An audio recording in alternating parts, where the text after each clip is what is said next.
120페이지입니다.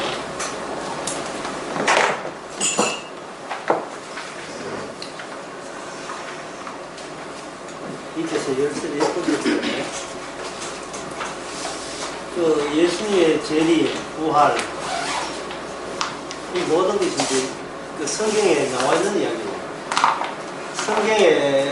성경이 다른 책과 다른 점은 성경은 다른 책들은 인간이 할 수 있는 내용에 대해서 실려 있는 반면에 성경은 인간이 할 수 없는 내용, 그 내용이 담겨 있습니다. 천지를 창조하는 것도 인간이 할 수 없는 것입니다. 마지막 심판도 인간이 할 수 있는 게 아니고, 그래서 성경을 볼 때는 성경을 보는 마음이 아주 간편해요. 성경을 볼 때, 내용을 받아들일 때, 내가 할 수 있는 것은 다 처리해야 되겠죠. 내가 할 수 있는 것. 이것은 내가 할 수 없는 일이 성경에 있다는 것은 나 자신에 대한 부정을 이야기합니다. 나에 대한, 하나님이 나에 대한 거부 같은 거죠. 내가 할 수 있는 것 가지고 우리 천국에서 만납시다가 이게 안 통한다 이거. 인간이 할 수 없는 것을 인간이 할 수 없는 식으로 구분되기 때문에 인간이 할 수 없는 것 앞에 뭐가 방해되겠어요? 내가 할 수 있다는 게 방해되겠죠. 근데 성경을 이제 볼 때는 그런 내용이 나오는데 성경을 일단 덮었다고 봅시다. 성경을 덮어버리면 우리가 어릴 때부터 쭉 살아온 그 현실이라는 게 있어요. 우리 앞에 등장하죠. 현실. 그 현실은 내가 하지 않으면 살 수 없는 세계라는 인식이 굉장히 강렬해요. 한번 적어볼게요.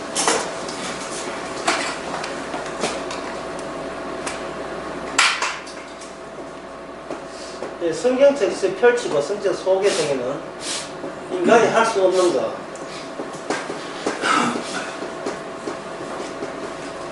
그런데 내가 이렇게 얼굴을 이를 보다가 얼굴을 이제 다시 이쪽으로 올려버리면 이쪽에서 어릴 때부터 우리가 뭐냐면 내가 하지 않으면 내가 살 수 없는 세계, 이걸 사람들 현실이라고 얘기하는, 내가 하지 않으면 살 수 없는 거. 내가 가만히 있는데 누가 밥 주고 돈 주고 하지 않잖아요. 내가 이것도 그것도 한 시간 일해야 8,300원인지 받기는 받을 게 있습니까? 최저 생계비도 받잖아요. 최저 임금도 받는다. 노력하지 않으면, 아르바이트를 하지 않으면 돈 한 번 안 생기는 그런 시대예요.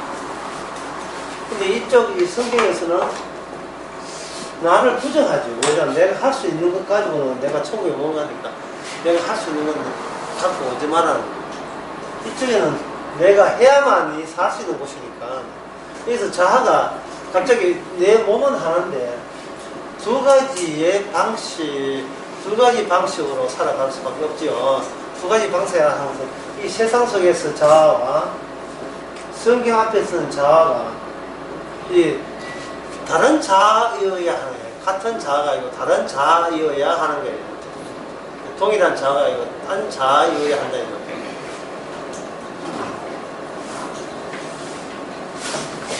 그런데 우리가 성경 속의 세계라고 이렇게 생각하지만 뭐가 이쪽에 성경을 바라볼 때 이게 뭔지 하면 현실 속에서는 현실이 나를 품고 있잖아요. 대구 인구 조사할 때 나도 포함되어 있잖아요. 대구 인구 조사하면 이게 그 안에 누구도 포함되어 있어요. 나도 숫자 1로 포함되어 있죠. 그러나 성경을 볼 때는 성경 속 따로 나는 이게 따로 되어 있어요. 그래서 이 현실 속에서는 나는 현실에 포함되기 때문에 이건 우리에서 이게 뭐가 나오냐면 어쩔 수 없다는 어쩔 수 없다는 자기 위치가 이게 밝힙니다. 내가 이 현실 속에서는 내가 이래야 산다, 라는 원칙은 이 내가 선택할 문제가 아니고 내가 결정할 문제가 아니고 이거 어쩔 수가 없는 거예요. 어쩔 수 없는 거예요.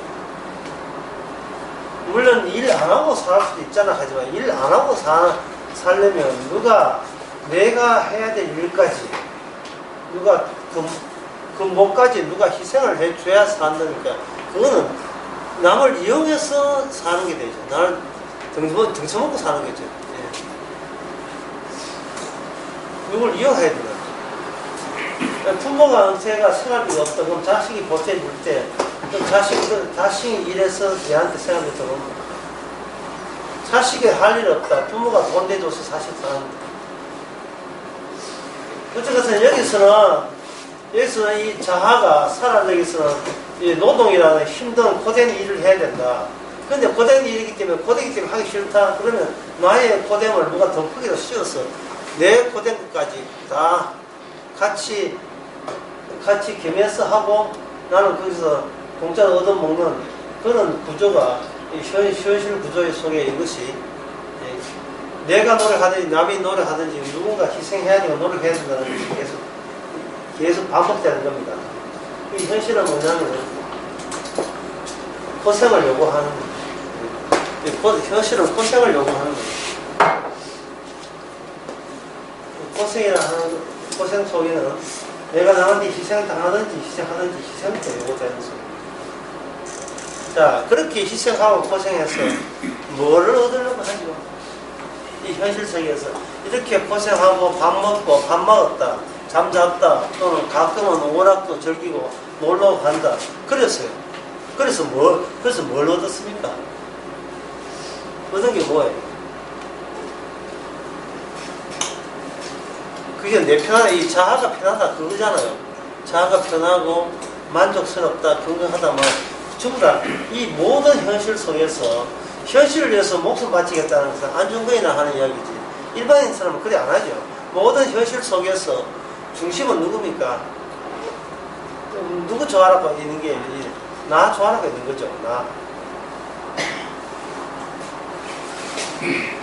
그래서 사람들은 이 나 좋아라고 살아가는 그것을 어릴 때부터 이 양육받고 그런 식으로 내 안에 습성화되어 있어요. 그러면 이걸 다시 봅시다. 나 좋아라고 있는 그 자아를 가지고 성경을 본다? 그러면 제가 처음에 성경에서 안에 낸 내용은 인간이 모든 하는 일을 거부한다 했죠. 재림, 부활, 심판, 창조, 인간이 할 수 있습니까? 못하죠. 아무도 못한다 이 말이에요. 아무도 못하는 그것을 성경에 담고 너를 부정하고 이 성경을 믿어라, 받아들여라 이렇게 되어 있는 너를 부정하고. 그런데 우리가 속하는 현실은 나를 부정한 게 아니고 아예 나를 긍정한 게 목표가 되죠. 나의 자아 긍정, 나의 긍정이 목적이 되어 있고 목표가 되어 있는 거예요. 목적과 목표의 차이점은 목표라 하는 건 최종점이고 목적이라 하는 것은 최종점을 향하여 그 과정을 목적이라고 해요. 과정을 향하는 방향을 목적이라고 하는 겁니다. 목표가 있고 그 목적을 해야 그냥 나아가는 게 목적이에요.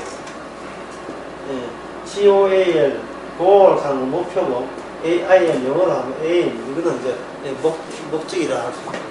이건 목표를 할 수 있습니다. 이 세상의 모든 목적과 목표는 나를 긍정하기 위해서, 나를 지키기 위해서, 나를 키우기 위해서, 나를 사수하기 위해서 이렇게 하는 겁니다. 자, 이 이야기 중에서 지금까지 내가 강의를 한 몇십 분 했는데 이 이야기 중에서 뭐가 빠졌지요? 성경에서 이야기할 때 이 현실 속에 인간이 노동해서 산다, 인간을 남을 이용해서라도 편하려면 남을 이용해야 되고, 남을 이용하려고 하면 지가 고생 바가지 한다. 그래서 협상과 타협과 그리고 요령과 그것을 버티는 것이 현실이다. 그렇게 이야기했습니다. 이게 회사 직원도 좀 과장 좀 되면 밑에 직원을 줄여가지고 직원이 한 것 가지고 그 성과를 과장이 뜯어먹는 그런 구조도 돼 있고 하잖아요. 또 사장들도 노력하는 게 있겠죠. 고생은 네가 해라. 효과는 내가 볼란다. 그런 생각이 없는 사람이 어디서 다 있죠. 어쨌든 내 쪽은 편하게, 그리고 남쪽은 남들은 고생 좀 하게. 예, 부모도 그러고 자식 부모도 하고 모든 것은 다 그래요. 예. 근데 이 이야기 속에서 성경에서 세상을 현실을 바라보는 것을 제 이야기 했습니까? 했습니까? 안 했죠. 안 한 거예요. 지금까지는 중간에 왔다 가서 인간을 가지고 현실을, 인간을 가지고 성경을 이렇게 이야기했지. 성경 자체가 이런 현실을 대해서 어떻게 분석하고 해석에 대해서 이야기 안 했지 않아요. 그러면 성경에서 볼 때 이 현실을 어떻게 보느냐면, 성경에서 인간을 부정한다 했지요. 네가 창조한 적이 있느냐? 네가 해와 달과 만들 때 네 것도 있습니다.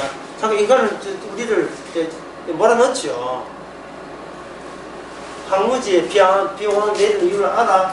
자꾸 이렇게 인간의, 우리의 무지성과 우리가 얼마나 일방적으로 자기만 생각한다는 것을 계속 성경은 몰아붙습니다. 예수님이 하나님 왔지만 네가 살해했잖아. 그리고 네가 부활한 적 있어. 다시 예수님 다시 재림하도록 네가 요청할 수 있어? 없지. 그거 봐. 성경 속에 네가 할 수 있는 건 아무도 없잖아. 라고 한 이야기를 제가 처음에 이야기했습니다. 그러니까 성경 속에서 이 현실을 볼 때 어떻게 보느냐면, 그것은 인간을 부정할 수밖에 없는 이유가 어디서 만들어졌다고 보는 게 조성됐다고 봅니까? 이 현실 속에서 조성됐다고 보는 거예요. 현실 속에 인간이 성경을 볼 때 성경에서 부정적으로 인간을 보기 때문에 그 인간은, 그 원천이, 그런 인간성을 그냥 원천이 이 현실에 있다고 보는 겁니다.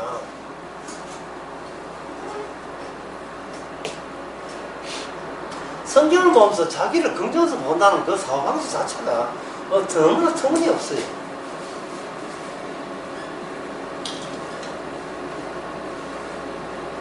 성경이 현실 자체가 내 편하고 내 잘되기 위해서 나가 목적이고 내가 목표가 되는 입장인데, 그걸 가지고 어떻게 성경을 내 제대로 본다 할 수 있어요.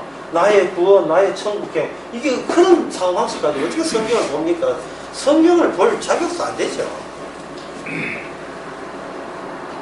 그러면 성경에서 인간을 볼 때 한 가지 수만 집어 넣으면 됐어요. 뭐냐면 이 현실을 뭐로 보냐면, 이 세상을 주관하는 신, 다 하면 세상 신이 다 투자하면 뭐가 되겠습니까? 악마죠.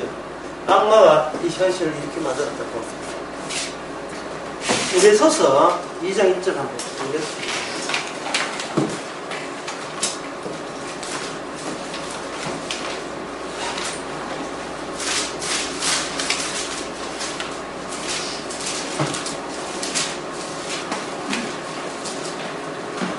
여기에 2장 2절로 한번 읽어볼까요? 그때에 너희가 그 가운데 행하여 이 세상 풍속을 쫓고 공중의 권세 잡은 자를 따랐으니, 여기에 공중에 권세 잡은 자라는 말이 나오죠. 공중에 권세 잡은 자. 그리고 2절에 그 앞에 보면 너희가 그 가운데서, 그 다음에 뭐 어디 있어? 그 가운데서 행했다. 그게 그들이 아이고 뭐 악마는 따로 놀고 나는 따로 놀고 이게 아니고, 악마가 권세를 잡고 있는 그 안에서 그들은 충실하게 거기에 순종하면서 그 가운데서 먹고 마시고 그렇게 그 악마의 사람으로 살아왔다 이 말입니다.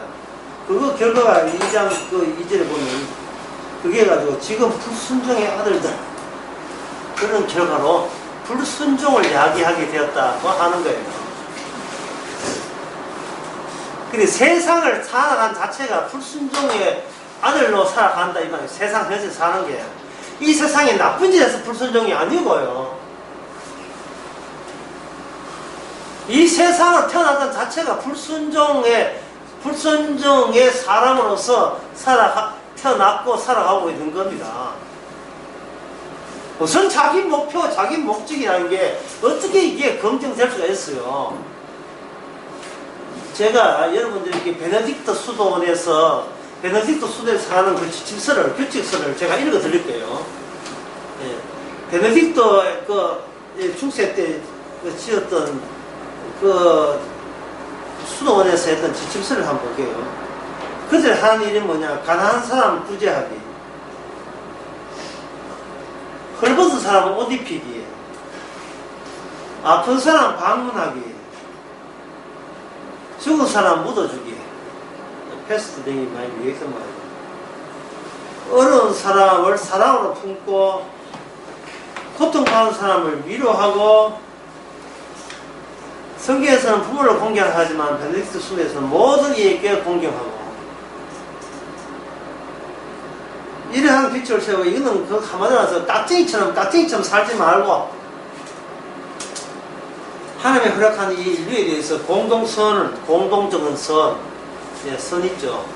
그 공동선을 추구하면서 아무도 하지 못할 희생한 일을 필요하게 되면 나서서 그 일에 참여하는 거예요. 이게 베네딕트 순회의 규칙입니다. 이 규칙대로, 예, 제주도 강정마을에 데모하고 합니다. 예, 강정마을에 데모하고, 예, 정치적 이슈에 막 참여하고, 북한에 참여하고 하는 거예요. 그래서 저는 생각해봐요. 버스에 어떤 이제 약간 술 먹고 미친 인간이, 예, 칼 들고, 예, 남한테 협박하고 있다. 근데 그 버스에 수녀가 타고 있다. 수녀가 나서서, 예, 그 칼도 설치는 사람을 말리겠습니까? 어떻게 신고하겠습니까? 어떻게 하겠습니까? 신고도 안 하고 말지도 않아요.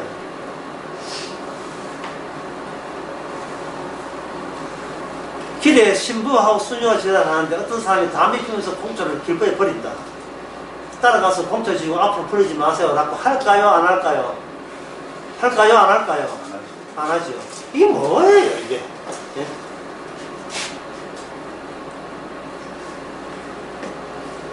정치적으로 민주화 운동은 벌리면서도, 예, 그런 일은, 예, 가장 기본적인 인간 도리에 대해서는 수녀 세쪽에서 개입 안 하고 있어요.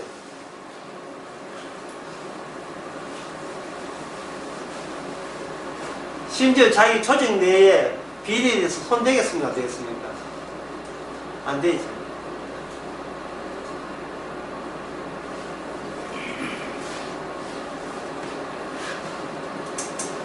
정치적으로 편향되어 있대요. 가난한 사람이 있어줘야 그들이 하는 일이 선한 일이라고 자부할 수 있는 건덕지가 발생돼요. 우리 조직에. 딱 예를 들면 길 가는 고양이나 개나 그런 길 잃은 사람들을, 예, 주인은 버렸지만 그걸 잘 키워주는 사람이 있다 합시다. 그 사람에게 후원해 보내겠어요? 안 보내겠어요? 사람들이 후원비 보내겠죠. 근데 그 사람이 후원비 보냈는데 그걸 전부 다 와가지고 전부 다 알라서 다 죽여버렸다. 또 후원해 보내겠습니까? 안 보내겠습니까? 이제 안 보내겠죠. 그냥 우리가 할 수 없는 귀찮은, 예, 약간 범죄적인 일을 대신해주면 대가로 돈을 드리겠습니다 해서 후원을 보냅니다. 사회의 뒤치다거리를 하는 거예요. 사회의 범죄를 뒤치다거리 해주고 수수입하는 거예요. 돈 세탁해주고 돈 받는 거 하고 거의 유사하다 보시면 돼요. 만약에 수녀나 이런 신부, 베네딕트 수녀인 사람이 전적으로 개 키우지 마세요 안 할 거다 이 말이에요.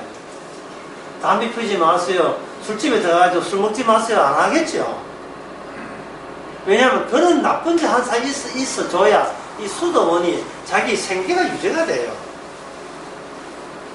우리가 뒤치다거리에 쏟아놓은 것을 다시 치워주는 대가로 그들에게 참 훌륭하시다 하는 겁니다. 사회적으로 공동선을 유지하기 때문에 후원비 드리겠습니다. 당신이 하는 일은 하나님이라고 긍정해 드리겠습니다. 라고 사회에서 그런 평판을 받을 거다.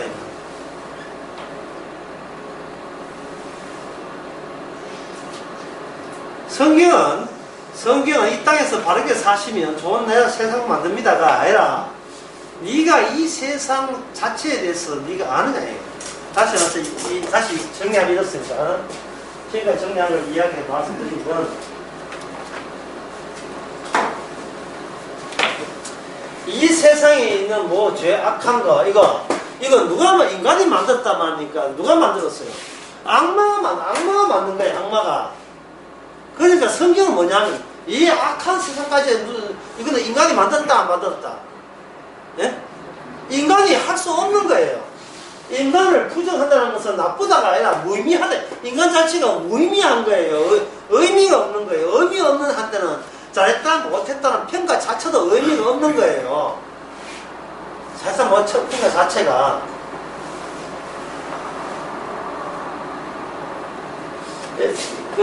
어제 모두 그 잠깐 예를 들었습니다.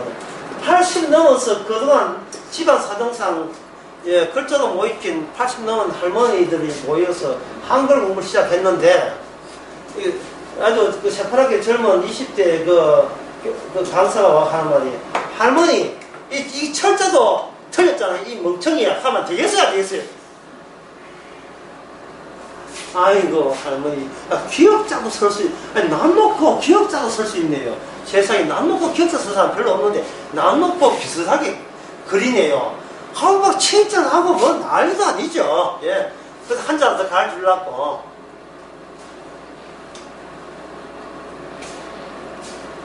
한 80 넘은 할머니가 이제 한글 배운다는 것은 무의미한 거예요.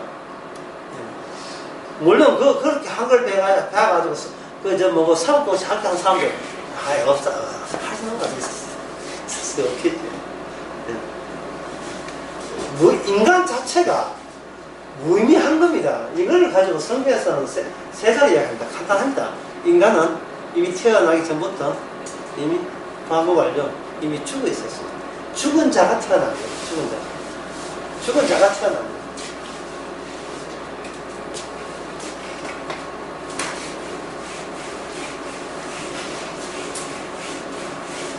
그러면 지금까지 강의한 것이 맞다면 이런 논리에까지 와야 돼요.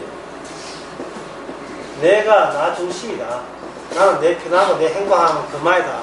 나는 이 중심을 내 힘으로 바꿀 수 있다 없다. 어쩌입니까? 예, 없다. 내 힘으로 바꿀 수가 없다. 성경에서는 나를 부인하라 하지만 그 부인할 수 있는 능력은 내한테는 있다 없다? 없는 거예요. 이 결론이에요. 왜? 우리는 무의미하기 때문에. 따라서 예수님의 오신 성령은 우리를 관여하는 것이 아니고 우리를 하여금 우리를 뒤집어서 이는 악한 기운, 아까 이야기 에베소 2장에서 뭐라 합니까? 공중의 과삽은 권세보다 더 큰 센 권세로 우리를 끄집어내 줄 때 에베소서 2장 6절에 보면 2장 5절 6절 누가 읽어보세요. 에베소 2장 5절 6절. 그물로 죽은 우리를 그리스도와 함께 살리셨고 그 다음에요. 너희가 은혜로 구원을 얻은 것이라 또 네, 함께 일으키사 그리스도 예수 안에서 함께 하늘에 앉혔다 했죠. 앉혔다 이 과거 완료거든요. 예, 이미 앉아있다 하늘에 앉아있다 이 말이죠. 어제 낮에서 스데반 집사 이야기 했죠. 인디안 텐트 이야기 했잖아요. 스데반 집사가 돌에 맞을 때 그때 누가 보였습니까? 돌에 맞아 죽어갈 때 누가 보였어요? 하나님 우편에 서 계신 주님을 봤잖아요. 그게 현실 아닙니까? 참 교회는 참 놀러 오는데 적당해요. 교회가 좀 놀러 오는데 적당해요. 교회 뭐 백날 왔다 갔다 하면 뭐 합니까? 하늘이 안 보이는데. 하나님 우편을 안 봤는데 사도바울은 3천층까지 올라갔는데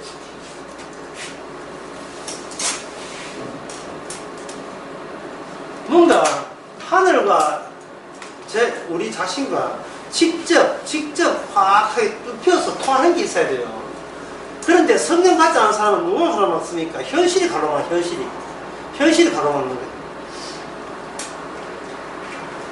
현실 속에서 우리는 자기 자신을 긍정해야만 해라는 식으로 악마로부터 이미 우리는 학습을 그만큼 받은 거예요. 세상에 하나님이 뭐고 성경이 뭐가 내 못되면 다 불행이야. 이거는 비극적 결말이야. 라는 인식이 우리 속에 꽉 있잖아요. 성경이 어떻고 예수님이 뭐라고 하는 중요한 것은 내가 내가 불량하고 내가 비극이라면 그딴 게 무슨 소용이 있어? 라는 탄식과 절망에 빠질 만한 이미 속성을 우리가 지니고 있어요. 성경이 중요하지 않다는 이야기입니다. 제가 지금 성경도 중요하지 않고 하나님도 예수도 안 중요하고 누가 중요하다? 내가 중요하다는 식으로 계속 학습을 바꿔온 거예요. 내가 중요한 내가 성경을 보고 예수도 믿고 천국을 간다. 그래서 가는 곳은 지옥이다. 뭐 당연한 논리죠. 내가 중요하니까. 내가 만들지도 않는 하나나라, 내가 만들지도 않는 그런 세상, 그 속에서 우리는 자기만 생각하고 있으니까. 그러니까 내가 만들지 않았다는 말은 이걸 성경에 나온 보통 이건 은혜거든요. 은혜 세계에 갈 사람이 내가 중요하다를 가지고 거기서 과연 여기서 이게 합치가 되냐 이 말이죠. 합치가 될 수가 있어요. 안 되지 않아. 이게 안 되잖아요. 아니 그래서 교회 만들면 되지 않습니까? 교회를 만들면 그게 누구에 돼요? 이게 내 교회 된다고요. 내 행복과 내 잘남과 내 헌신과 희생을 뽐내기 위한 교회가 되어버린다니까 이 교회가. 교회는 없는데요. 없어요. 교회는 없어요. 말 있는 못노 인형 가게 많아요. 근데 말 있는 못노 인형 가게에서 그래서 말 있는 못노 찾아내 있습니까? 없습니까? 그 주인 아줌마 있지. 말 있는 못노 없다고 거예요. 모든 건 인정하는 게 인정. 예수 인형 들고 이거 기독교 다른 종교 맞아요. 무슨 인형 들고 천주교 성당은 대표적이고 뭔가 마리아서 인형 만들어놓고 인형 만들어놓고 거기서 저 자기 긍정의 집회가 되는 집회수가 되는 거예요. 성경에 어떤 인형해도 소용 없어요. 그게. 둘이 서희 모인다. 왜 모였습니까? 나 인정해달라는 거죠. 뭐, 나 위로해달라는 거 아닙니까? 세상에서 살던 그 버릇이 어디 가겠어요? 예배당 안에 들어간다면 그 버릇이 인간이 달라집니까? 안 달라지잖아요.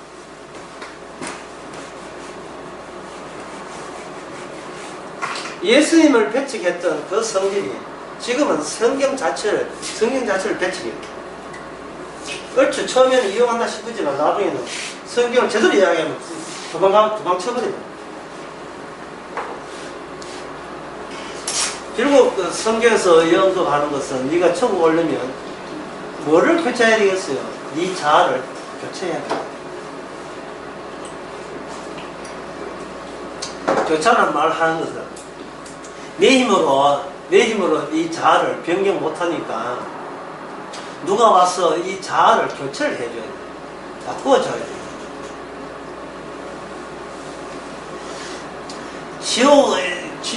지옥에서 빠져나가는 마지막 장벽이 뭐냐? 나예요. 이 나를 안 바꾸면 이 나 가지고서는 어떤 경우라도 아까 베네딕트 수녀원에 가면 뭐 수도원에 가 백날 해도 이 자아 때문에 그 장벽을 벗어나지 못합니다. 끝까지 악마는 우리 자아를 동조를 하고 긍정해 주는 거예요. 네가 잘 돼야 만사가 잘 된 거다. 네가 못 되면 무슨 소용이냐. 그게 악마한테 철저하게 세뇌받고 사육당하고 훈련받은 인간의 자아성입니다. 에베소서 2장 1절과 5절과 6절에 이런 내용이 있는 것을 우리가 보면 기억이 나죠. 하는데 좀 보다 봤으니까 보면 기억나지만 평소에 길에 갔을 때 기억나던가요? 평소에 동창회 만날 때 기억나던가요? 동창회끼리 같이 그 호텔에서 1박 하면서 수다 떨면서 나는 이미 살려서 또 하늘 안 치지. 그거 기억나던가요? 안 나죠? 어쩌나 하고 애가 며느리가 옷 새로 사주니까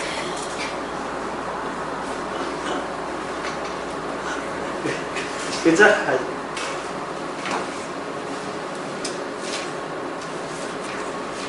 자, 교제 한번 봅시다.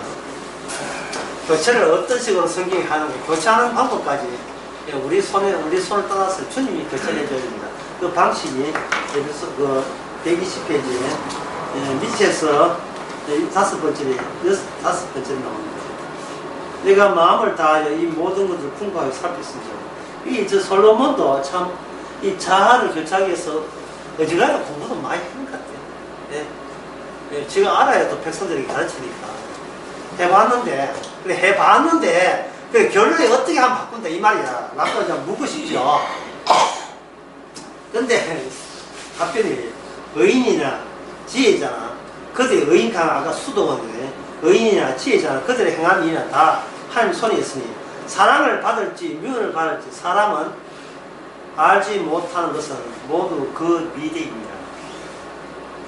이 말은 뭐냐 하면, 사람이 사랑을 받을지 미움을 받을지 그걸 자기가 미리 당겨서 알고 싶은 거예요. 인간은. 예. 내가 예정돼서 천당 가는지 그러면 지옥 가기로 예정되는지 미리 그 예정론을 이야기하면서 자기 개인의 목표를 거기다 집어넣고 예정론을 같이 어울러서 이해하고 싶은 거예요. 십자가 이야기하면 나 천당 가는 거 그냥 십자가 이야기 듣는 게 아니고 나 저 십자가 믿으면 내 천당 가는 거 맞죠? 라고 자기 개인적인 포부를 집어넣어서 십자가를 이해하게 돼 있다 이 말이죠. 이번에 그 아가 수련을 하면서 그 여러분 강의 들으면 알겠지만 사랑 앞에서 자기를 잃어버린 거예요. 사랑이나. 근데 말을 여러분 잘 들으세요. 사랑이 오면 나를 잃어버리는데 나를 잃어버린다고 사랑이 찾아오는 게 아닙니다. 사랑이 그 불교가 그런 게 아니고 자기 이름이 뭐 해탈되는 줄도 그렇지 않아요. 사랑이 오게 되면 그 사랑 앞에 어쨌든 내가 귀찮아져요. 내가 귀찮아. 내 자신이 나의 귀찮아져요. 좀 비켜라 좀 내 사랑하는 분 좀 보게. 예, 네 얼찌 그런 건 아니냐 이렇게 치워버려요. 사랑, 이 구약이니까, 저도가 구약이니까, 솔로에 내는 결론은 사랑받을지 안 받을지는 모르고, 그거는 어떻게 하느냐. 그건 미래에 가봐야 한다는 거예요, 미래에. 여기서 그러면, 하나만 한 소리 아니냐, 이렇게 하는데, 뭐냐 하면, 여기, 9장 1절에 보면, 하나님의 손이라는 제목이 나오죠, 중간에. 9장 1절에 나오죠. 네. 하나님의 손 나오죠. 9장 1절 여기 120페이지에 하나님의 손의 미래 나의 미래가 아니고 그냥 덜렁대 가보면 알겠지가 아니라 일단 주님의 손 안에 있는 사람은 미래는 하나님에 의해서 사랑받을지 미움받을지를 내가 주님의 하나님 안에서 내가 신경 쓸 문제가 아니고 내가 거기에서 고민할 문제가 아니라는 겁니다. 그 정도로 하나님을 사랑해야 된다 이 말이죠. 누굴 사랑해야 되면 사랑만 남아요. 그 사랑하는 사람이 나를 떠나든지 나를 좋아 받아주든지 그거는 사랑하는 사람에게 이름이 해야죠. 내가 만약에 사랑하는 사람에게 내가 당신 사랑하니까 당신 내 사랑해야 된다 하면 이거는 사랑이 아니고 이거는 긍정이고 거래죠.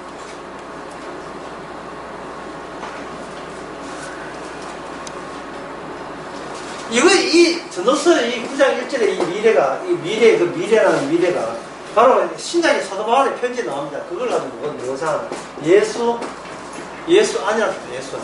하나님의 손 이런 걸 가지고 이게 예수 안에 있는 사람은 이제는 염려하지 말고 근심하고 걱정하지 마라. 네가 따로 네 미래에 대해서 걱정할 것을 다 주께서 다 없애버린 거예요. 왜냐하면 나를 없앴기 때문에 예수 안에서 나를 없앴다는 나를 죽였다 제거하라 이 뜻이거든요. 나를 죽은 자로 보기 때문에 죽은 자의 의견을 듣지를 않습니다.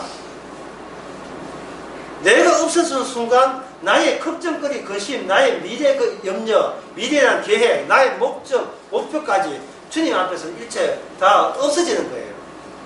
그래서 성령이 우리한테 오게 되면 어떠냐 맨날 우리는 계획 세우고 주님은 맨날 그 계획 제하고 또 계획 세우고 또 지워버리고 또 계획 세우고 또 지워버리고 그럼 처음부터 하나님께서 계획 안 세워줘도 하면 되지 않겠느냐 주의 안에 있으니까 라고 생각하지만 계획을 세워줘야 그걸 지우는 그 지운 과정 속에서 우리가 내 중심에 주님 예수님 중심으로 살아간다면 새삼스럽게 느끼게 하는 거예요. 추운데 그 처음부터 홀터에서 인터넷 안 돼가지고 오후 예배 안 돼. 생긴 게 안 되죠. 그러면 이제 그 계획이 있어요. 인터넷 좀 손 봐야 되겠네. 이렇게 하겠죠. 하면서 좀 귀찮잖아요. 좀 스님 살아계시면 좀 이렇게 잘 팍팍 터지도록 하지. 뭐 딴 데 된다는데 뭐 우리는 왜 안 돼? 하는 그 과정 속에서 이 자아에 갖고 있던 어떤 약간의 건전해 보이는 기대마저도 이것은 짜증과 걱정의 유발, 우리가 옛날 악마의 습관 그것이 유출되고 그게 드러나는 계기가 되는 거예요.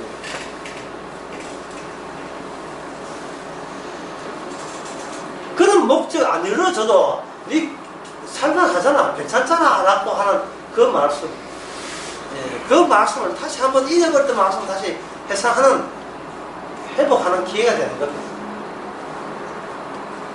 자, 그렇다면 이 신약에 와서 이 예수 안에 있다는 말은, 자, 예수 안에 있다는 말을 이렇게 이해하시면 됩니다. 지금 두 개를 제시해야 되니까 어느 쪽이 맞는가 이러면 다 아시지만 이런 말 한번 따지고 없어요. 십자가를 믿으면 구원받는다. 이거 맞습니까? 예? 예? 뭐 이거 안 맞다 이거. 성경 자체도 없애야 돼요. 두 번째 아까 대비해보면 이게 안 맞다는 거예요. 십자가 안에 살면 구원이다. 십자가 안에 살아야 되겠죠. 믿는 게 아니고 십자가 안에서 살아야 되겠죠. 십자가를 쳐다보면서 저거 믿습니다 하고, 예, 저거 제 주세요라고, 예, 내가 주체가 되어서 십자가를 객체로 여기서 믿는 거, 그러면 구원이 안 되죠. 십자가 안에서 말하면 사랑 안에서 사는 거예요. 사랑 안에서. 사랑 안에서는 나는 뭐가 되냐 하면 나는 뭐가 돼? 이게 의미 없는 존재가 돼. 무의미한 존재가 돼.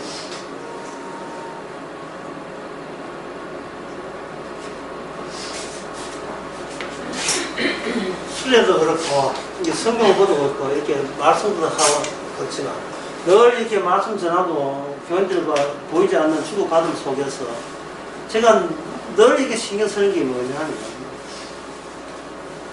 자기를 의미한 존재라고 보지 않고, 이거 알고, 이거 배우면 나는 더 똑똑한 사람 되겠죠. 라는 그런 시선을 내가 고려하지 않을 수밖에 없어요. 그게 아닙니다 하는 내용을 계속 담는 거예요. 설교나 가르쳤어요. 내가 잘 되기 위해서, 구원되기 위해서 어떤 시도하는 그것을 이제는 포기할 좀 됐잖아요. 포기하셔도 괜찮아요 하는 쪽으로 제가 강의를 하는 겁니다. 근데 표정들을 보면, 우리 십자가 말을 그런 사람 없지만, 그렇지 않은 사람들 표정 보게 되면, 예, 자아가 공을 막는 장벽처럼 점점 더 뜨거운 눈을 저한테 쏟아붓는 사람들이 이렇게 보이는 것 같아요. 더 두꺼운 거. 이 이상 쳐들어오면 난 가만두지 않아요. 왜? 나는 의미 있으니까. 지난 날 동안 얼마나 수십 동안 내가 교회 다니고 궁금만 했는데, 이런 게, 이게 강력한 자아의 버팀이잖아.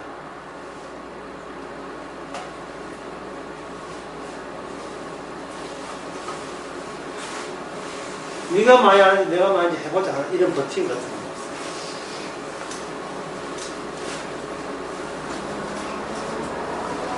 그래서 그런 버팀은, 그래도 제가 그런 사람이 있다 했지만, 사실 우리 자신도 그런 게 있어요. 있을 때는 하나의 요령인데요. 한 요령을 제가 알려드릴게요. 뭐를 생각하냐면, 사실 이 요령이 더 어려울 수 있는데, 늘 이걸 생각했어요.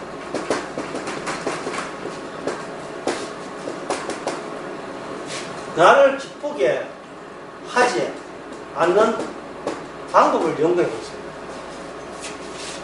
나를 기쁘게 하지 않는 방법.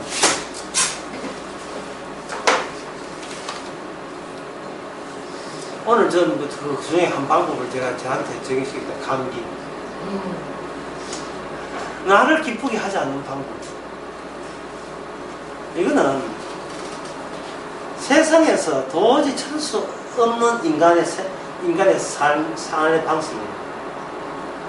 왜냐면 사람들은 뭐라 하면 교회 가서 하나님을 기쁘게 한다 하죠. 그죠? 하나님을 기쁘게 하려면 하나님을 기쁘게 하는데 뭐가 방해됐다는 걸 생각해봐요. 그 그동안 왜 하나님을 기쁘게 해요? 찬양 안 해서 그랬어요. 돈 헌금 안 해서 기쁘게 안 한 게 아니고 이미 최종적으로 기뻐하는 대상이 이미 결정되어 있기 때문에 그렇습니다. 그게 누굴까요? 모든 것이 나를 기쁘게 해. 나의 자기 부인이 아니고 자기 검정, 자기를 미워하는 게 아니고 자기를 사랑하는 것, 그것이 특이 그 장벽이 모든 성경에 모든 복음에 가로막고 있기 때문에. 예를 들어 집에다가 여보 우리 가온 하나 새로 만들었을 때 액자해가 글자 가온이 뭔데? 나를 기쁘지 하지 않기. 집더지 대학 때 때가 집더지. 주님을 기쁘게 해야지 하는 거예요. 주님을 기쁘게 하려면 자기를 부인하고 주님을 기쁘게 해야 돼요. 평소에 주님을 왜 몸 기쁘게 했는가 연유를 알아 있어야 돼요. 전도서는 바로 솔로몬이 그걸 알게 된 거예요. 솔로몬은 왜 세상을 헛되고 모든 헛됨을 5번 언급하냐 하면은 그 원인이 나를 인간으로부터 출발하게 되면 결국은 모든 것이 허무와 맞닥뜨릴 수밖에 없는, 허무라는 건 최종점에서 만날 수밖에 없어요. 그 미국의 유명한 그 영화 있잖아요. 세트장 속에서 평생을 살았던 사람. 무슨 트루먼 쇼 하는 거 영화. 마지막에 그 애가 어른 데가 트루먼 돼가지고 마지막에 이제 영화 끝장면은 자기가 그 페인트칠한 페인트칠한 게 아니죠. 바다를 건너서 사실은 풍장이죠. 건너서 세상 끝이라 그랬던 그 페인트를까지 도안하고 페인트된 문을 여니까 드디어 이제 세트장 밖으로 나왔는데 그 영화가 시사하는 게 뭐냐면 인간은 악마에 의해서 인간은 이 세상에 갇혀있다. 그럼 이 세상에 문이 인간에게는 없어요. 왜 인간은 자기를 긍정한 사람에게는 어떤 문도 완전히 폐쇄되어 있지 않습니다. 그런데 이거 인간 속에 다른 인간이 투입됐어요. 예수님 오셔서 나는 길이요, 나는 문이요, 나는 생명의 문이요, 나는 생명의 떡이요, 나는 길이요, 진리요, 생명이요 하고 주님이 왔어야 비로소 없던 문이 없던 길이 새로 만들어졌습니다. 이 말은 주님이 와서서 만든 길이 있다는 건 다 나머지 인간들이 그걸 보고 찾아갈 수 있다는 말이 아니고 없다는 뜻이에요. 그 주님이 머리 되시는 단체는 뭐라 하죠? 교회라 하죠. 그래서 교회는 없는 거예요. 교회는 능력이 임할 때, 주님의 성령이 임할 때만, 그때만 교회가 나타나는 겁니다. 교회가 나타나는 거예요.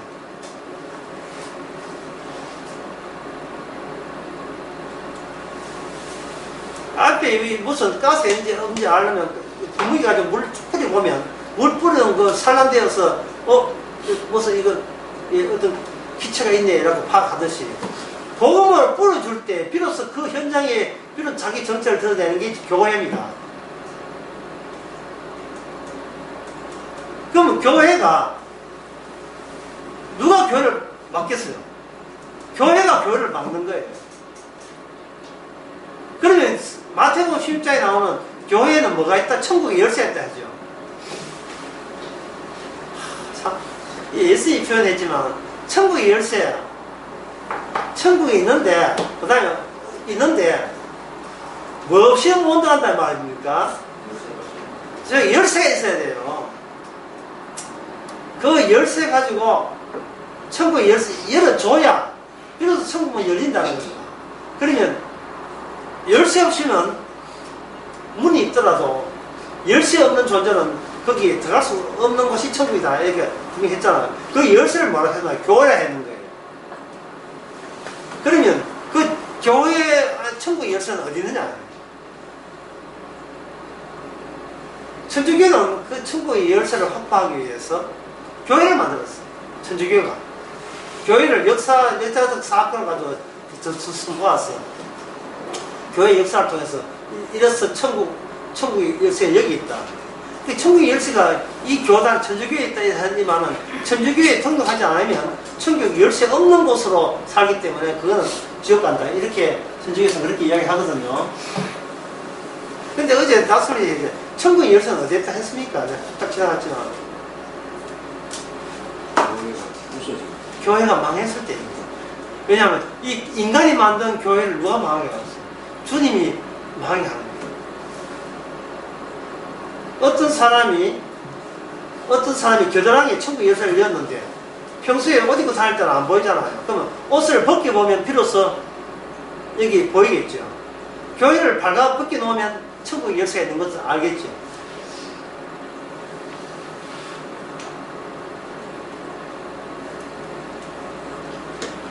천국의 열쇠는 바로 사도 바울이 갈라디아서 3장 1절에서 외쳤던 겁니다. 천국의 열쇠가 보이면 누가 너를 꾀느냐? 같은 이야기입니다. 무슨 말이죠? 십자가 눈앞에 있는 누가 너를 꾀느냐? 이 천국의 열쇠는 지혜롭고 슬기는 자에게는 숨기시고 어리석은 자에게 나타났습니다. 그걸 말로 한번 알겠습니까?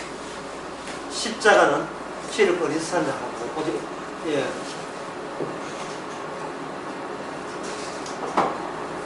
미련한 것이나 구원을 얻는 우리에게는 하나님의 지혜다.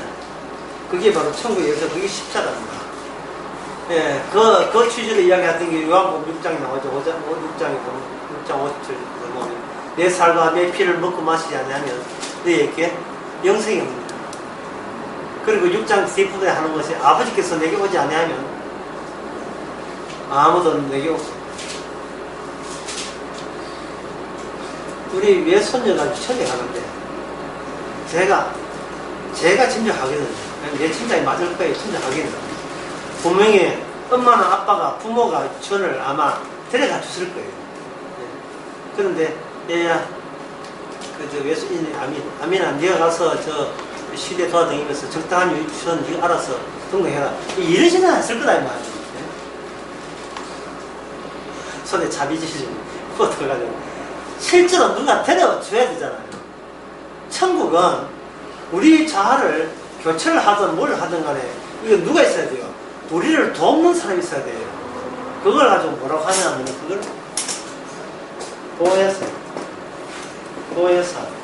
보혜사는 처음 보혜사는 예수님이고 두 번째 다른 보혜사는 성령님이고 예수님이 돕고 성령님이 돕고 그렇게 도와라 하시는 것은 아버지 하나님. 성부정자 성령께서 주께서 친히 자기 세계로 친히 인도하는 겁니다. 이걸 구약의 시편 테마로, 시편 개념으로 이해한다면 그분은 우리의 목자고 그리고 우리는 그의 양떼라. 목자가 가는 곳에 양이 따라가기 마련이고 그리고 목자의 임무는 자기 양떼를 잃어버리지 않고 마지막 날 다 타지는 잃어버리지 않고 근데 목자만 있으면 그 양만 있으니까 양을 뜯어먹기 위해서 혹시 통탄거리는 울부짖는 이리가 있죠. 주님의 지팡이와 막대기가 어떻게 하신다? 아니 하십니다. 여호와는 나의 목자시니 내게 부족함이 없으로다. 이게 부족하면 돈이 뭐 생기게 주자 그 말이 아니고 부족이 없다는 말은 그 양이 자아를 잊어버리고 자아를 부정하는데 부족함이 없도록 인도하겠다. 내 사는 목적이 나에게 있는 이것을 교체시키고 변경하는데 주님은 부족함이 없도록 전치를 해주겠다는 겁니다.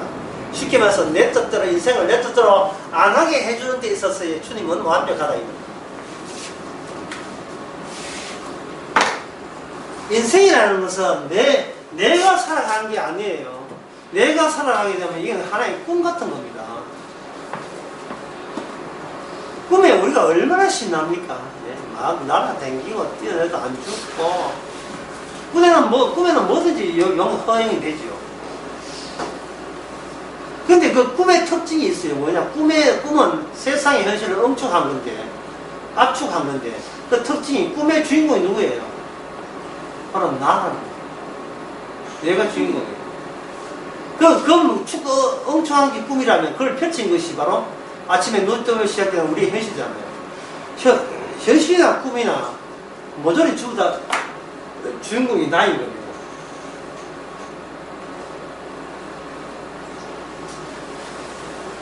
따라서 우리는 이 세상의 주인공이 내가 아니고 이 현실을 만드신 분은 우리를 구원하신 주님께서 이 현실을 만들고 우리를 이끄신다 하는 것을 우리가 이제 성경을 통해서 알아야 되죠. 알게 되면 아까 제가 상황 처음부터 현실 갔는데 이 용어를 성인적 용어를 한번 바꿔보겠습니다. 이 현실이다 어떻다 이 현실이 했는데 이 현실을 여러분들이 잘 아는 성경적 용어를 한번 바꿔보겠습니다.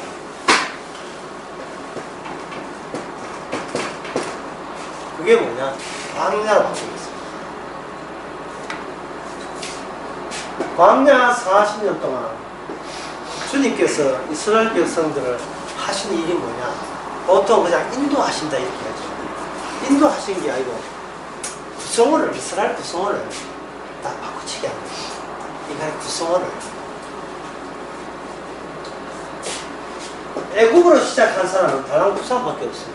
갈렙까지 없어.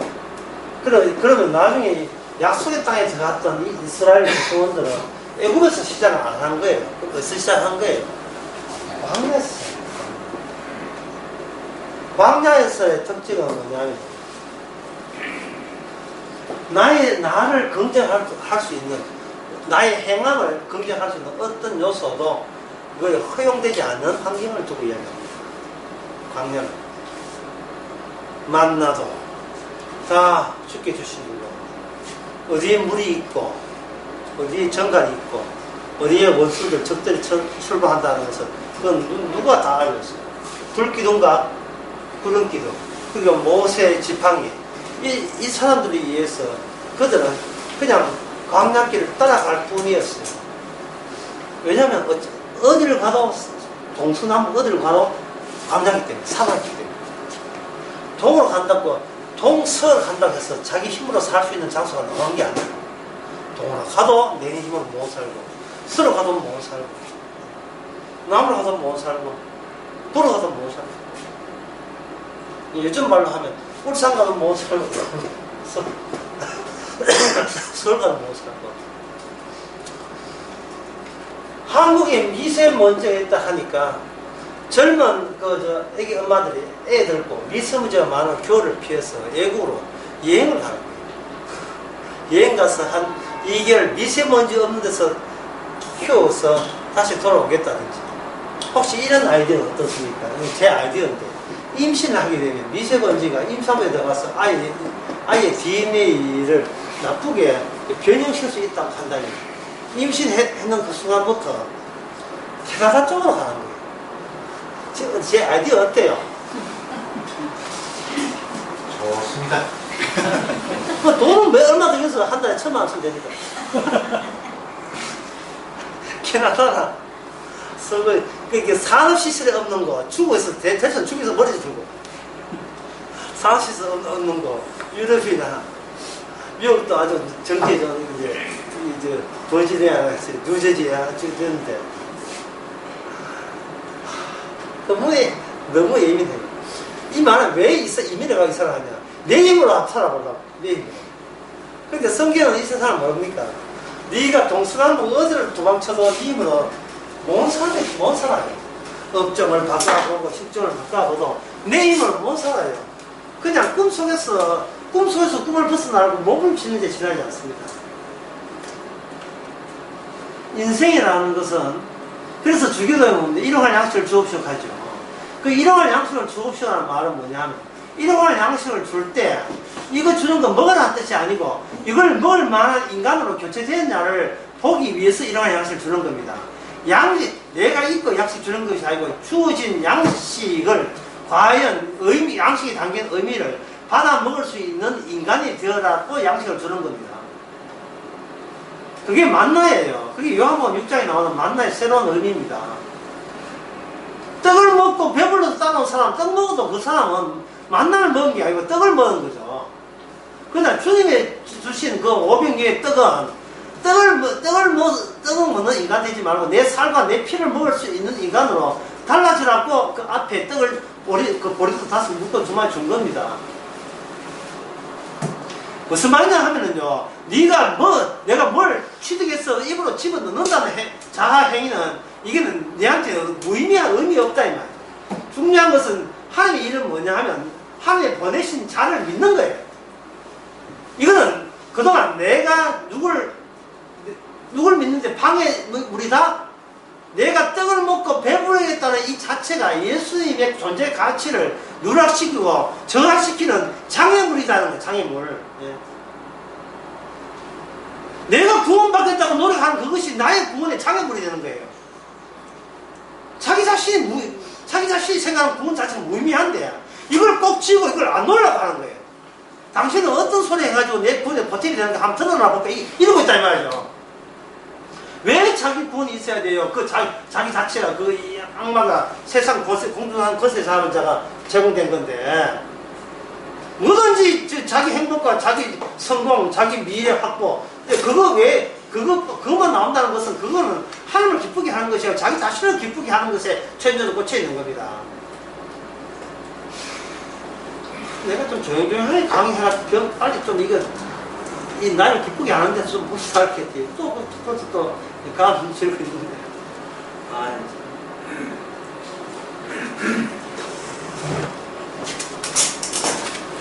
광야 이야기 계속해 보겠습니다. 광야, 여기 애굽이고, 여기 홍해 있죠. 광야, 그다음가 있고, 이쪽은 뭡니까? 약속의 땅 있죠. 광야 다음에 약속의 땅, 우리가 알고 있어요. 이렇게 알고 있잖아요. 그렇죠? 그런데 문제는 이 땅에, 약속의 땅에 주민이 될 사람, 영원한 거주자가 될 사람은 광야민 따로 있고 약속민 따로 있는 거예요. 광야에서 약속에 들어갈 사람으로 이게 다 일괄 교체가 있어야 돼요. 일괄적으로 교체가 돼요.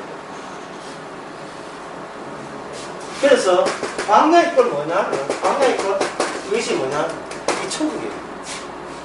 이 천국입니다.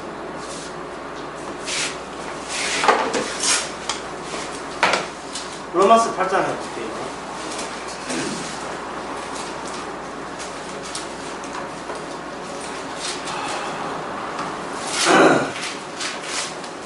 로마서 8장 17절 제가 읽어보겠습니다.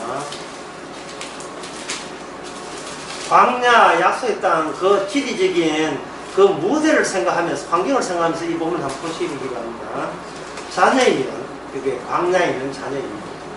자녀이면 또한 후사 하나님의 후사요 그리스도와 함께 후사하니 우리가 그와 함께 영광을 받기 위해서 그 다음에 뭐지? 영광을 받기 위해서 뭡니까? 고난도 함께 받게 됩니다. 왜 자꾸 교인이나 성도나 참 고난 없는 구원을 자꾸 생각합니까? 자기 편한 것만 생각하고 자기 양보 희생 없는 큰 인생길을 자꾸 염려해요. 생각합니다. 복음을 위해서 하나님을 기쁘게 해서 자기 기쁨을 뭔가 포기해야 될 것이라는 것을 기정사실로 여기지 않는 경향들이 있어요. 여기 18절에 생각한데 현재 고난은 광자죠. 광야의 고난은 장차 우리에게 나타날 영광과 좋게 비교할 수 없도다. 그 영광은 비교 안 되지만 그 인물들은 그 천국 약속의 땅을 들어갈 인간들은 이미 광야에서 하나님의 성령을 받고 이미 바꾸어져 있어야 된다는 거죠. 옆에 보혜사가 붙어 있어가지고 보혜사가 추가되고 자기는 그 보혜사를 증거하는 하나의 주변이 되어가지고 정의 된다는 그러한 그 체제는 이미 이 땅에서 바꿔져야 돼요. 천국 가서 죽을 때 골라 잡는 게 아니고 이 땅에 바뀌어져야 된다는 거예요. 여기서 말하는 고난을 하는 것은 혼자 돈 번다고 고생하는 거 아니고 주변 환경 때문에 주변 환경과 서로 맞지 않아서 사고방식이나 생각이 서로 맞지 않아서 뭔가 이질감을 느끼고 장벽을 느끼고 벽체하고 누구 살아가는 것처럼 느낌이 드는 거예요. 부부 사이라도 가족 부모와 자식 사이라도 주님께서 광야의 인물로 뒤바꾸기 위해서 애굽에 살던 그 사람과 차이성을 계속해서 집어넣는 이런 식으로 보혜사가 우리를 도와주고 있는 거예요.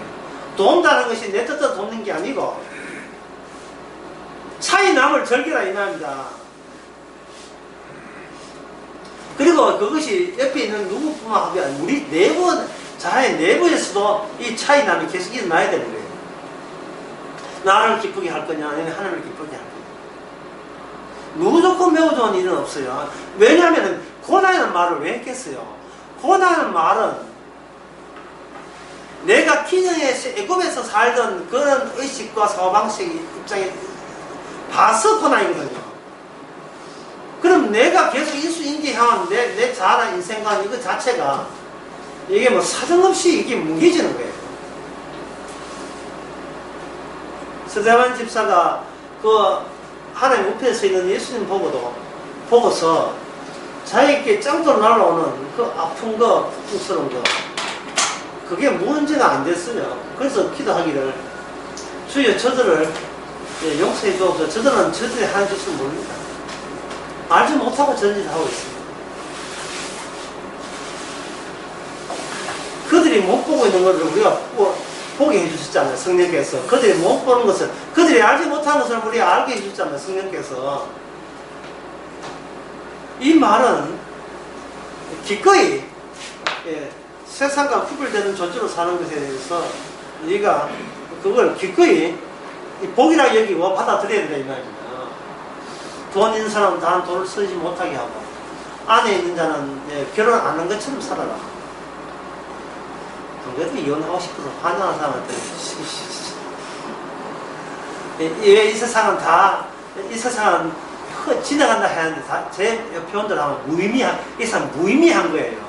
의미 있는 것은 이 광야라는 장치, 약속 장치, 애굽이라는 장치 전부 다 이거는 바로 주님께서 의도적으로 그렇게 창조하셨다는 그 자체, 우리가 하지 못하는 걸 주께서 하셨다는 그 자체가 의미 있는 거예요. 그래서 새로운 자의 특징은 뭐냐? 내 어느 구석도 내가 해놓은 것이 아니고 내가 할 수 없는 것들이 내 안에 주렁주렁 장착되어 있고 내 인생 자체의 이 새끼를 이끌고 있다는 거예요. 내가 할 수 있는 것으로 이끄는 게 아니라 내가 할 수 없는 것들로 가득 찬 채 주께서 이끄시는 겁니다. 이게 이미 광야에 들어온 천국입니다. 천국은 약속의 땅은 광야에서 이미 약속의 땅을 신나게 내다볼 수 있어야 돼요. 가면 좋은 데 있겠지가 아닙니다. 이미 광야에 있으면서 약속의 천국의 요소를 품고 있어야 돼요. 그걸 두자로 뭐라고 하냐면, 그걸 두자로 만나라. 만나라 하는 것은 유도체. 우리를 천국으로 이끄는 유도체. 만나의 특징은 이것이 땅에서 땅을 인간이 경작해서 얻는 영매가 아니라 완성품으로, 완제품으로 그냥 하늘에서 주어지는 겁니다. 그 만나를 가지고 예수님께서는 또 신명기 8장에서 그 만나를 뭐라고 하냐면 이렇게 얘기했어요. 그게 바로 말씀입니다. 사람은 떡으로 사는 게 아니고 말씀으로 사는 거예요. 이걸 제스어로 변형하면 사람은 만나로 사는 것이 아니고 만나로 산다는 거예요. 사람은 말씀을 읽는다고 사는 게 아니고 말씀으로 사는 거예요. 내가 말씀을 읽어서 교훈 얻는 게 아니라 말씀이 나를 말씀다운 사람으로 변형시킬 때만 우리는 천국 사는 사람입니다. 그 말씀을 지키는 것이 아니고 이미 지키기 전에 그 말씀대로 내한테 적용되고 실시되고 있음을 내가 간파합니다. 내가 알게 되는 겁니다. 내가 어떻게 살고 뭘 살아도 말씀 바깥에 못 벗어난다는 걸 만끽하는, 그 자유를 만끽하는 거예요. 가늠하다 현장에 잡힌 여인에게 적용되는 말씀은 뭐냐면 자유입니다. 용서 사죄였습니다. 예수님은 용서라는 것을 의미를 적용시키기 위해서 가늠하다 잡힌 여자가 자기 앞에 나오도록 그렇게 주께서 기다리시는 거죠. 그리고 누가 봐도 죄인인 그 여인에게 용서를 함으로써 이 용서라는 것이 실제적이라는 거예요. 실제적이라는 사실입니다. 제가 어제 낮 설교하면서 내내 정말 신기하고 놀라운 것은 뭐냐 하면은 예수의 피로 말미암아 우리가 사죄함을 얻었다는 게 얼마나 이게 신기한 일입니까? 여러분 그런 생각 해보셨죠? 안 해봤습니까? 묻지 않습니까? 실례니까. 그런 생각 다 해보셨죠? 우리가 남한테 사과를 받아내고 뭔가 해주는 게 있어야 사과를 받아내요. 가서 고개 숙이고 잘못됐습니다 하고 내가 책임지겠습니다 라고 이렇게 고개 숙일 때 저쪽에서 뻣뻣하게 나오는 그 금방짐을 다 받아들이면서 우리는 더러워라 해가지고 사과해야 되는데 우리는 사과한 적도 없어요. 여기 7절 보면 우리가 그 그리스도 안에서 이 그리스도 안에서 있는 사람만 주는 혜택이에요. 안에서 그의 은혜의 영광을 따라 그의 피로 말미암아 구속 죄의 사함을 받았어요. 이게 얼마나 신기한 일이냐 이 말이죠. 예? 제 아들 군에한테 전방 갔다. 그건 고민거리도 아니에요 지금. 예? 전방 가는 게 뭐 고민거리예요. 이런 밤하지만 나올 걸 비쌀 걸. 근데 말도 받아서 고민인가? 제가 처음에 강의할 때 인간이 할 수 없는 걸 한다 했죠. 인간이 할 수 없다는 그것을 보고 우리가 있으면서 그걸 흉내내가 따라할 생각이 나서 인간이 할 수 없는 거예요. 피로 말미암아 내가 예수 피를 믿음으로 죄상 받는 게 아니고 피로 말미암아 내가 말씀을 지켜서 구원받는 게 아니고 만나를 먹어놓아서 구원받는 게 아니고 만나가 나를 구원하는 거예요. 예수님의 피가 나를 구원하는 겁니다. 피에 적합한 자가 될 수 있는 것은 뭐냐? 예수님 보기에 우리가 죄인들밖에 없어요. 죄인들밖에 없어요. 주께서 의인을 부르는 게 아니고 죄인을 부르는 거예요. 날마다 우리 인생은 뭐냐? 어째서 나는 주님의 말씀에 입각해서 볼 때 나는 죄인인가? 그거 아는 재미로 살아가는 거예요. 아는 재미로. 이 감명제가 좀 짜증나 죽겠어. 이거 죄 아닙니까?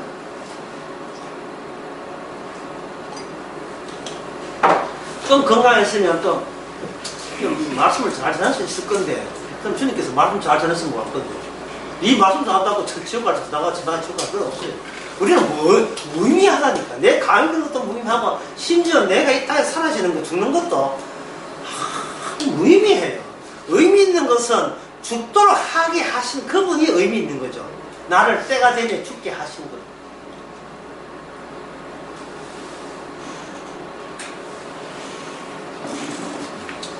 운전할 때 남은 차식이 심하고 내 문제나 제대로 아세요. 내 문제야. 어제 오셔서 너무 많이 알아 하지 말고 너무 하늘에 별 달라 생각하지 말고 성령께서 알려주는 그 속에서 이거는 내 인생이 아니고 꿈 같은 내 인생이 아니고 정말 꿈 같은 주님의 인생입니다.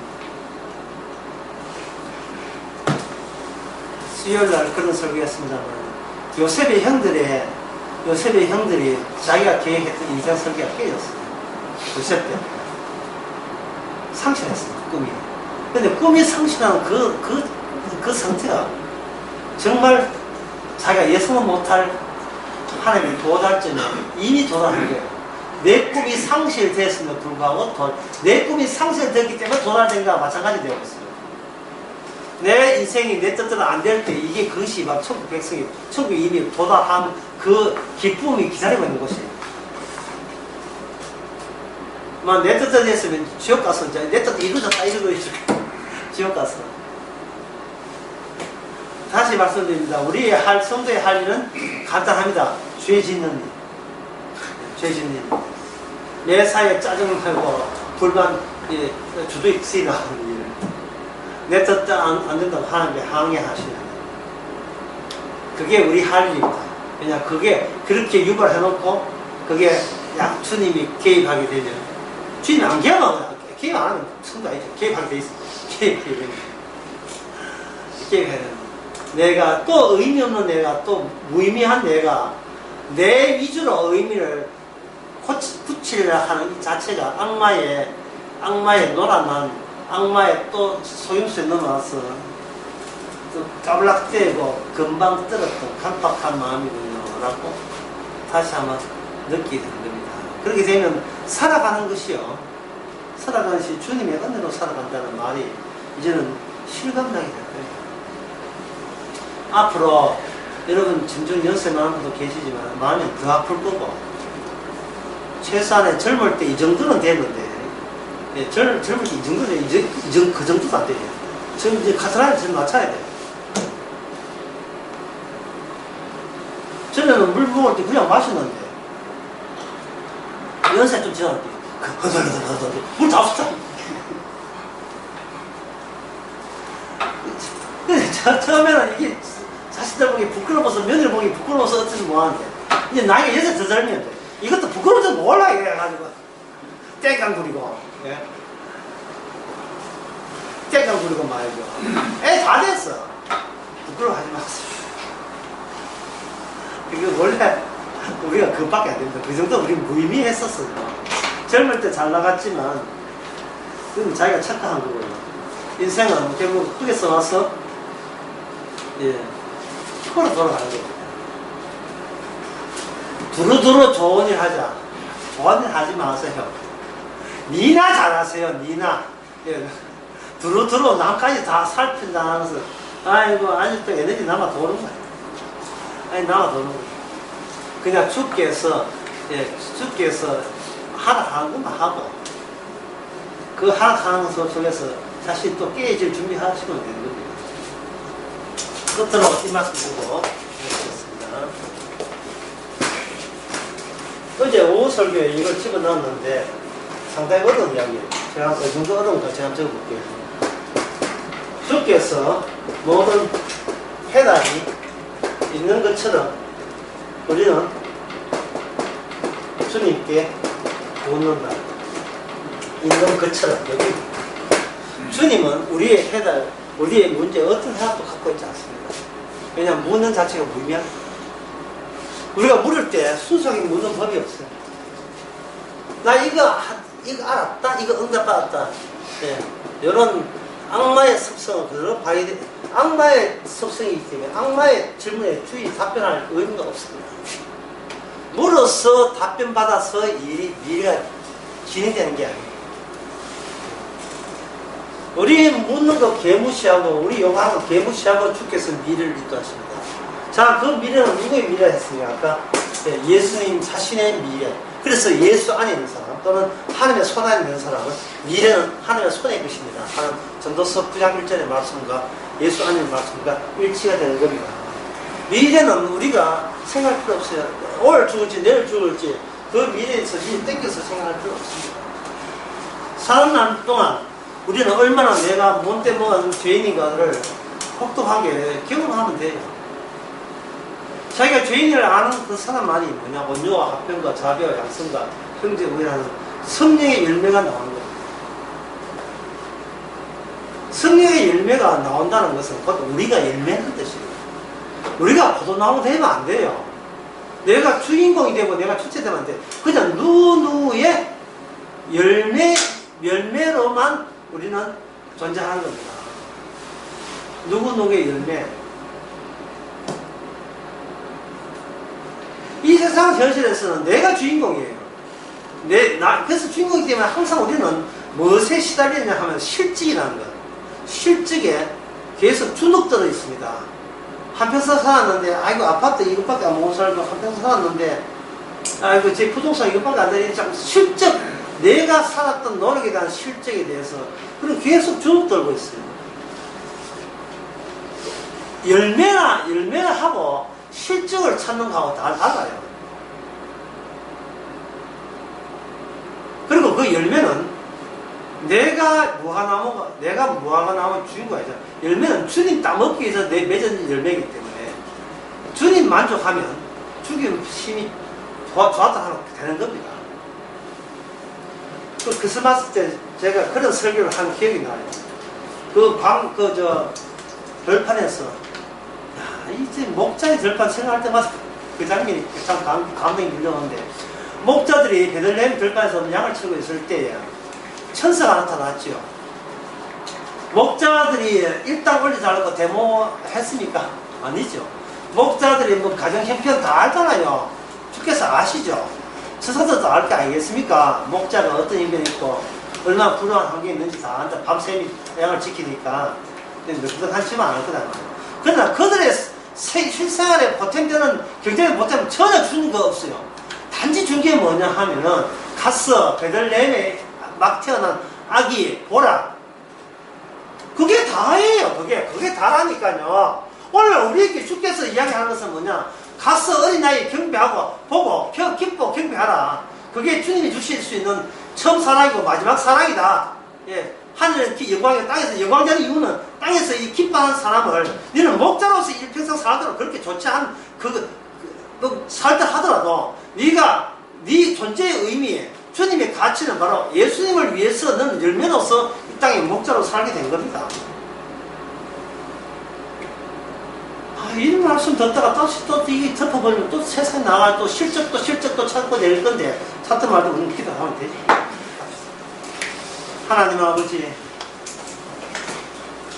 정말 실적과 실적에 얼마나 우리가 사실 스스로 후달리고 있는지, 남들 보기에 그럴싸한 업적과 실적을 내놓아는 쫓기고 있는 저희들 모습, 그러나 베들레헴을 찾던 목자의 기쁨에 우리가 동참하게 하여 주시옵소서. 우리가 주님의 열매로서 살아간다는 걸 잊지 말게 하옵소서. 예수님의 이름으로 기도합나이다. 아멘.